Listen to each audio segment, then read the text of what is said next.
Down నేను వచ్చి 2.5 ఇంచులు తీసుకుంటా. సారీ, ఇక్కడ 1 ఇంచు. ఎవరికైనా కానీ ఇక్కడ 1 ఇంచుతో వస్తుందండి. చంక డౌను సైజు పైన మారుతుంది. ఇప్పుడు ఇట్లా ఒక లైన్ గీసుకుంటా.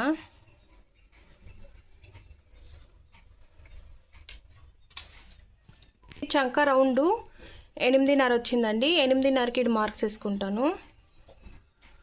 చూడండి, ఇక్కడ ఇంకా ఇలా కొలుచుకుంటే 8.5 వచ్చింది. 8.5కి మార్క్స్ వేసుకుంటున్నాను. ఇప్పుడు ఇక్కడిని ఇంకా ఇక్కడ పెట్టుకొని దీన్ని హాఫ్కి మర్చుకుండా